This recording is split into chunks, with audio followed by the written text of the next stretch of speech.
Let's start na po. Let's go. Let's go.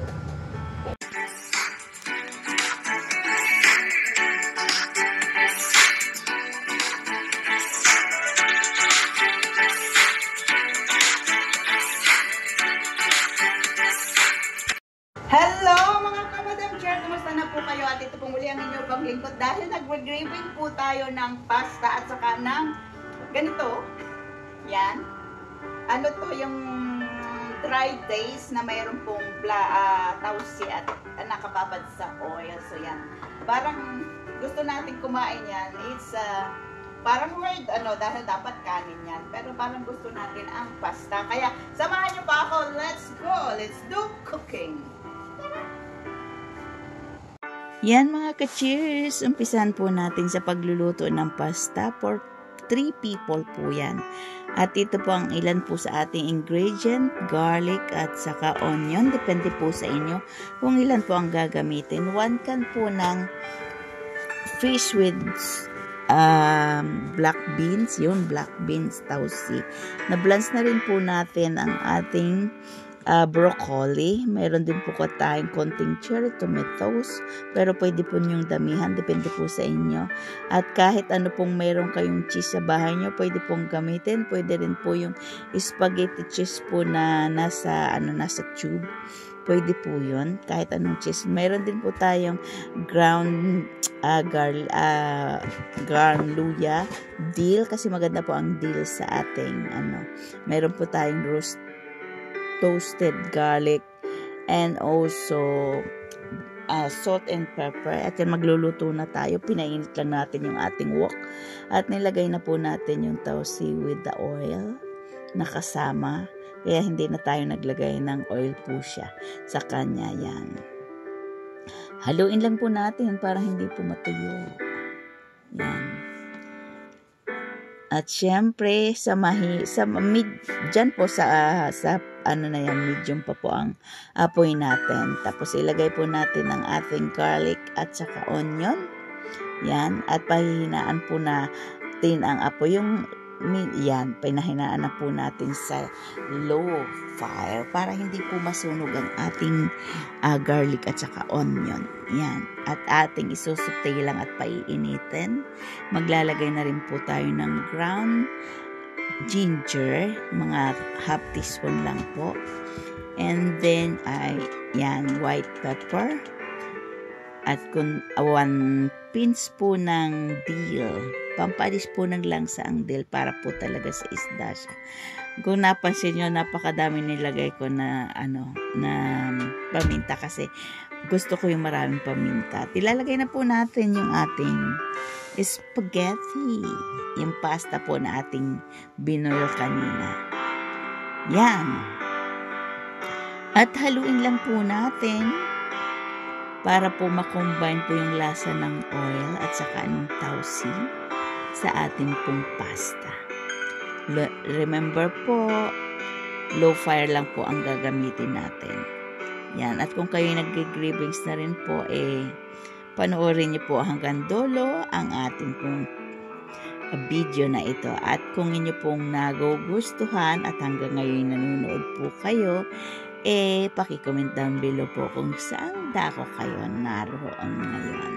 At siyempre, kung katulad ka ni Madam Chair na isang OFW wherever you are around the world, welcome po kayo sa aking channel.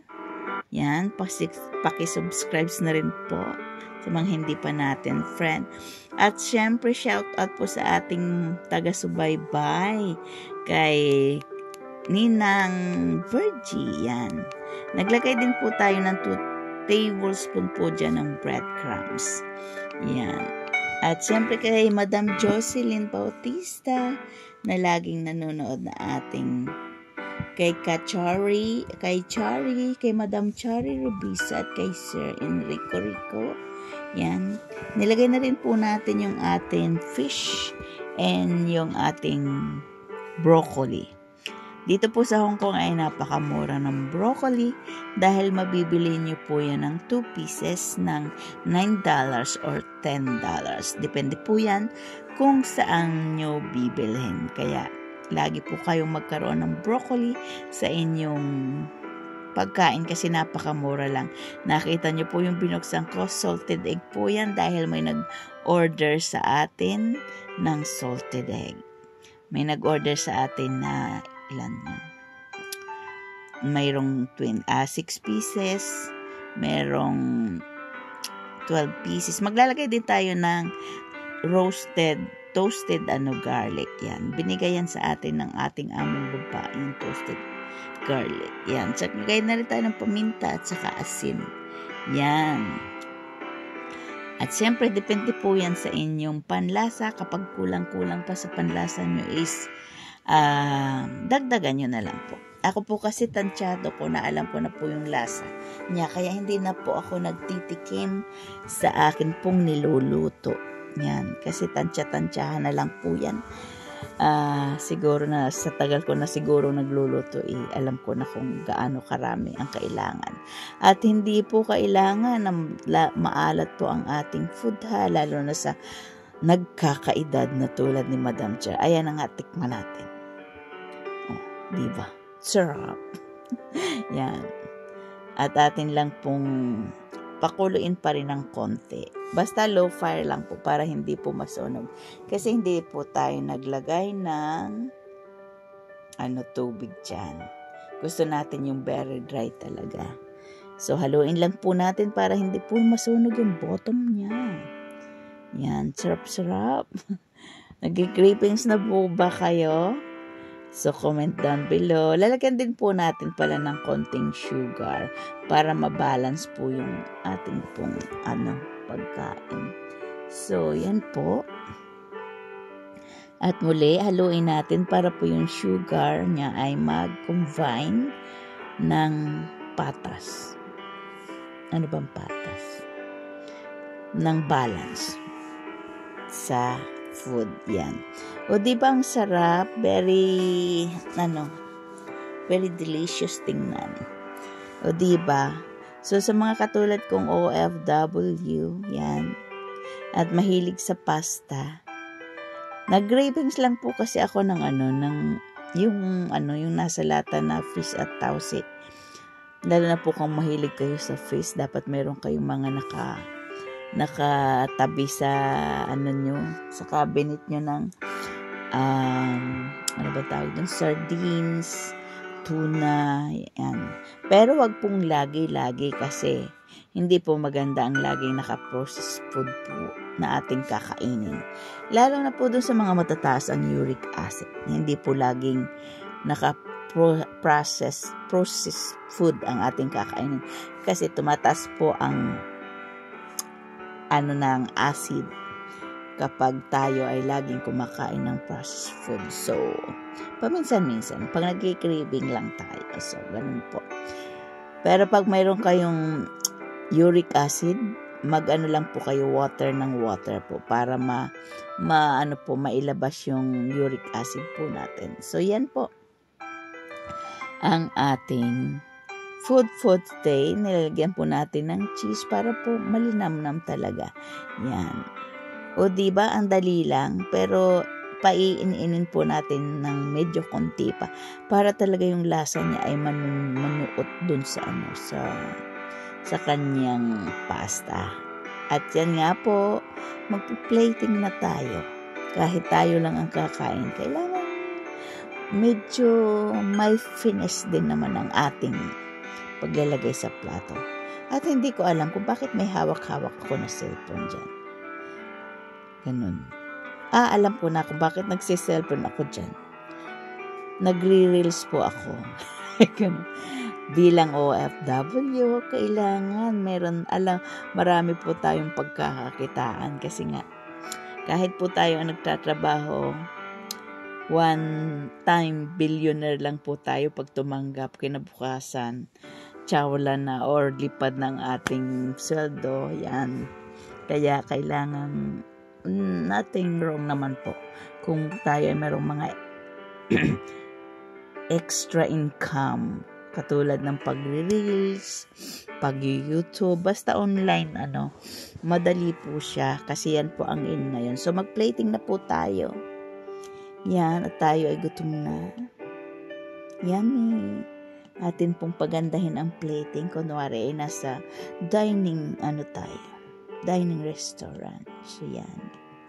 Ilagay natin ang kapiranggot na cherry tomato. Kakunti lang pong nilagay ko kasi I'm not very sa lutong tomato. Gusto ko sa tomato is yung hilaw lang, ganun lang.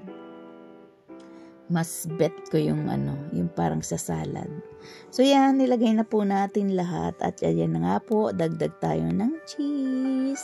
Say cheese, smile, at saka roasted